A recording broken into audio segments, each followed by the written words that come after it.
Sir வணக்கம் sir. Tamil திரு மீடியாவிலேருந்து பேசுகிறேன் sir. Junior NTR நடிப்பில் வெளிவர இருக்கும் புதிய திரைப்படம் முருகப்பெருமானின் பாணன் நாத் என்று குறிப்பிடுகிறது. இதை நாம் தமிழர் கட்சியின் தலைவர் சீமான் அவர்கள் கண்டித்து மிகப்பெரிய அறிக்கை ஒன்று வெளியிட்டு இருக்கார் சார். சீமான் அவர்களை கண்டித்து முதலில் நீங்கள் தான் ஒரு அறிக்கை வெளியிட்டு இருக்கீங்க.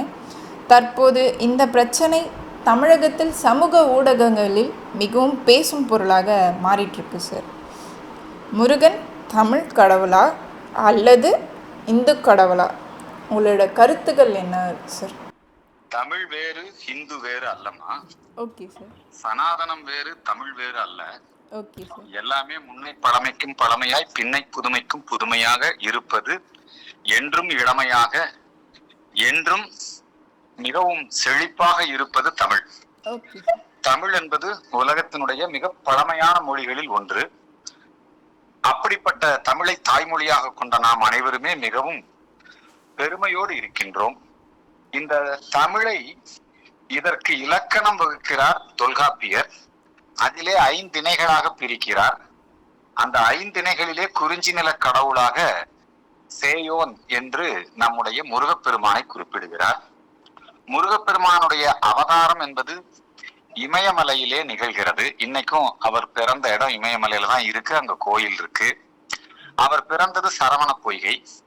அவர் சிவமைந்தன். சிவபெருமானின் நெற்றிக்கண்ணிலே இருந்து வெளிவந்த தீப்பொறிகள் சரவண பொய்கையிலே விழுந்து அந்த குழந்தைகள் தாமரை மலர்களிலே தவழ்ந்து 6 குழந்தைகளை அன்னை பார்வதி அன்போடு அணைக்க அந்த 6 குழந்தைகள் 6 முகமாக 12 கையாக நம்முடைய கந்த பெருமானுடைய அவதாரம் புராணங்களிலே சொல்லப்படுகிறது. புராணங்களில் மட்டுமல்ல, சங்க இலக்கியங்கள் அனைத்திலும் சொல்லப்படுகிறது.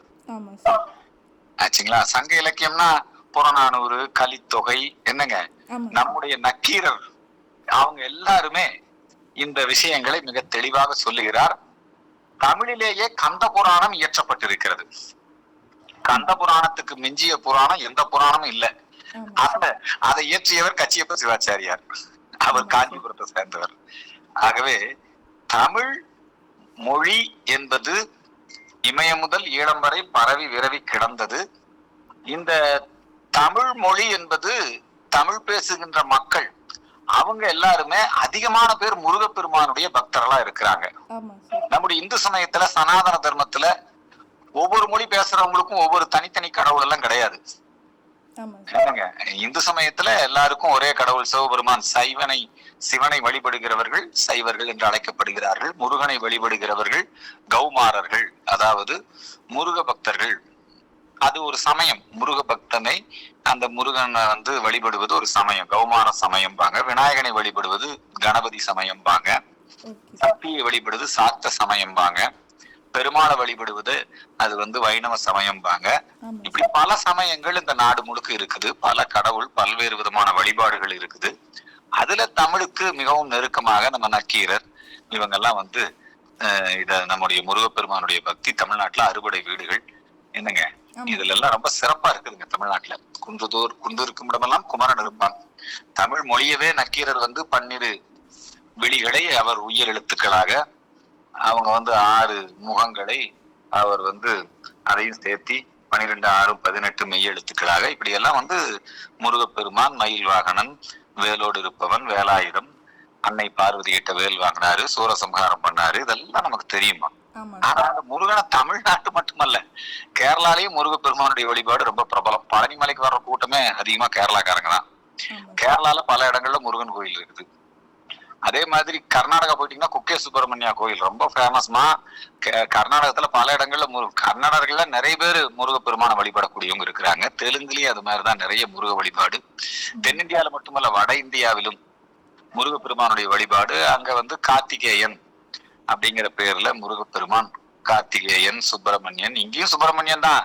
இந்த நம்ம சொல்லக்கூடிய இப்ப இவங்க எல்லாம் பெரிய குழப்பத்தை ஏற்படுத்துறாங்க முருக பக்தர்கள் மத்தியில.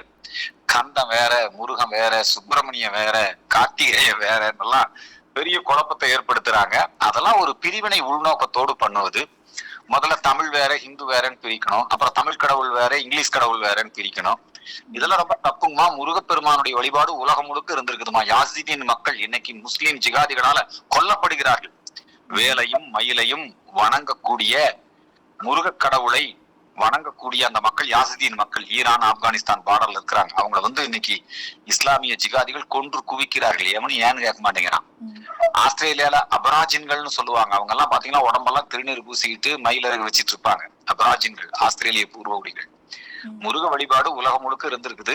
இமயமலை தான் சிவபெருமான் உறையும் இடம். அவரை தமிழிலே தென்னாடுடைய சிவனை போற்றி எந்நாட்டவர்க்கும் இறைவா போற்றின்னு மாணிக்கவாசகர் பாடியிருக்காரு. அதே மாதிரி முருகன் தமிழருக்கு மட்டுமல்ல, உலகம் முழுக்க இருக்கிற எல்லாருக்கும் பொதுவானவர். இந்த மொழி பற்று அதை வைத்துக்கொண்டு முருகப்பெருமானை இந்து சமயத்திலே இருந்து பிரித்து விட வேண்டும், சனாதன தர்மத்திலே இருந்து பிரித்து விட வேண்டும். இவங்களுடைய நோக்கம் என்னன்னா, முருகனை முப்பாட்டாம்பாங்க. முருகனை குத்தீட்டியோட ஒரு படத்தை போட்டு முருகனை குறிஞ்சி நில தலைவன் அப்படின்னு சொல்லுவாங்க. முருகனை தமிழ் கடவுள்னு சொல்லுவாங்க. கொச்சைப்படுத்துறாங்க என்னன்னு சொல்லி, முருகனை முப்பாட்டன்னு சொல்லி. அதாவது கடவுள் முருகன், முருகனுக்கு பிறப்பிறப்பு கிடையாது. புரியுதுங்களா? எங்க கடவுள்கள் எதுக்குமே பிறப்பிறப்பு கிடையாது. ஆனா ஜீசஸுக்கு பிறப்பு இறப்பு எல்லாம் உண்டு, உங்களுக்கு தெரியும். அவர் கிறிஸ்தவ பெருமக்கள் அவர் சிலுவையில மரித்து போனார், அவர் உயிர் தெழுந்தாருன்னெல்லாம் நம்புறாங்க. அப்படி வாழ்ந்த அந்த பிறப்பிறப்பாக வாழ்ந்த அவரை இவங்க தெய்வம்ங்கிறாங்க நாம் தமிழர் கட்சி. அப்புறம் இது என்னங்கம்மா அநியாயமா இருக்குது. இப்ப இவர் தமிழ் கடவுள்னா அந்த தமிழ் கடவுளை பத்தி தெலுங்கு பேசக்கூடிய மக்களோ அல்லது ஹிந்தி பேசக்கூடிய மக்களோ அல்லது வேற எந்த மொழி பேசக்கூடிய மக்களும் தமிழ் கடவுளை முருக பக்தி மேல ஈடுபாடா இருக்கக்கூடாதா? இது எவ்வளவு பெரிய குறுகிய மனோபாவம். அப்படி படம் எடுத்தா நாங்க அதை எதிர்ப்போம். இது எங்களுக்கு மட்டுமே உரியது. போய் எந்நாட்டவர்க்கும் இறைவன் எங்கள் முருகப்பெருமான். புரியுதுங்களா? முருகன் பேர்ல ஒரு சமயமே, கௌமார சமயம் இங்க இருக்கிறது. அதனால இதெல்லாம் தப்பான இது எண்ணம். இதெல்லாம் இந்த கிறிஸ்தவர்கள் அவங்களுடைய அந்த பாதிரியார்கள் அந்த கிறிஸ்தவ சர்ச்சுகள் மூலமா தான் இந்த தமிழ் தேசியம்ங்கிற கருத்து இந்த தூண்டிவிடப்படுகிறது. தமிழ் தேசியம், உண்மையான தமிழ் தேசியவாதி எங்க நாவுக்கரசர், எங்க ஞானசம்பந்த பெருமான், எங்களுடைய அருணகிரிநாதர். இவங்கதான் தமிழ் தேசியவாதிகள். இவங்கதான் தனித்தமிழ் இயக்கத்துக்கு சொந்தக்காரங்க. இந்த செபஸ்டியன் சீமான், இந்த வகையராக்கள், பெங்களூர் குணா வகையராக்கள் என்னங்க, இவங்க எல்லாம் பேசுற தமிழ் தேசியம் என்பது வேற. இது வேணும்னே இதை உள்நோக்கத்தோட பண்றாங்க. என்டிஆர் ஜூனியர் என்டிஆர் அது ஒரு நல்ல விதமா அற்புதமா அந்த படத்தை தயாரிக்கிறதுக்கு நான் பார்த்தேன். அந்த போஸ்டர்லாம் ரொம்ப நல்லா இருக்குது. அதுல என்ன ஒரு வார்த்தை எழுதியிருக்காங்க, born in north, born in Himalaya. இன்னும் நான் இமயமலை தமிழ்நாட்டுக்கு வடக்கு தானே, ஆனாலும் தென்னாடுடைய சிவனை போற்றி எந்நாட்டவர்க்கும் இறைவா போற்றி. அவர் இமயமலையில எங்க சிவபெருமான் இருக்கிறாரு. அப்புறம் சிவபெருமான் தமிழ் கடவுள் இல்லையா? சங்கம் வைத்து தமிழ் வளர்த்தவர் யாரு? எங்க சிவபெருமான் தானே. இதெல்லாம் இந்த முழுக்க இந்த கம்யூனிஸ்டுக்காரன், இந்த கிறிஸ்தவனால தூண்டி விடப்பட்டு தனித்தமிழ் தேசியம் பேசுறவன். நாங்களும் தமிழ் தேசியவாதி தான், இந்து சமயமே தமிழ் தேசியம் பேசுறதுதான். யாருகிட்ட இந்த கதையெல்லாம் விடுறீங்க? ராமன தமிழன் இல்லைங்கிறீங்க. ராமன் தமிழன் இல்லையா?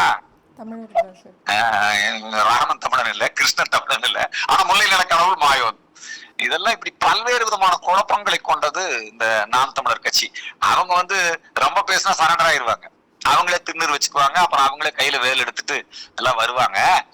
அதனால அவங்க எல்லாம் கொஞ்சம் கொஞ்சமா பெரியார் அந்த ஈவேராவுடைய அந்த கருத்துக்கள்ல முதல்ல பேசிட்டு இருந்தாங்க. அதுக்கப்புறம் அப்படியே தனித்தமிழ் பேச ஆரம்பிச்சாங்க. அப்படியே கொஞ்சம் கொஞ்சமா இப்ப எங்களுடைய சனாதன தர்மத்துக்கெல்லாம் வந்துகிட்டு இருக்கிறாங்கம்மா. ஆனா மிரட்டக்கூடாது.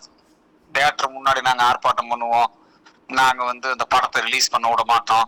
எங்க முருகனை நீங்க எடுக்க கூடாது. அவங்களுக்கும் முருகன் தெய்வம் தான், என்டி ராமராவுக்கும் முருகன் தான் தெய்வம். என்னப்பா இந்த கதையெல்லாம் இங்க விடக்கூடாது. இந்த மிரட்டல், இந்த பாட்சாலாம் இங்க பலிக்காது. புரியுதுங்களா? நம்முடைய முருகன் சுற்றி நில்லாதே போ பகையே துள்ளி வருகுது வேல். எம்பெருமான் முருகன் சூரனை சம்ஹாரம் செய்தது போல இவர்களையும் சம்ஹாரம் செய்வார். முருக பக்தியோடு விளையாடாதீர்கள், குழப்பத்தை ஏற்படுத்தாதீர்கள். தமிழ் உணர்வாளர்கள், இந்து சமய உணர்வாளர்கள், இவங்க எல்லோருமே நாம இது விஷயத்துல விழிப்புணர்வோடு இருக்க வேண்டும். முருக பக்தர்கள் விழிப்புணர்வோடு இருக்க வேண்டும் என்பதுதான் நம்முடைய கருத்து. இதை பற்றி மக்களுக்கு தெரிவித்ததுக்கு மிக்க நன்றி சார். உங்கள் நல்ல நோக்கம் நிறைவேற வாழ்த்துக்கள் சார். நன்றி, வணக்கம்.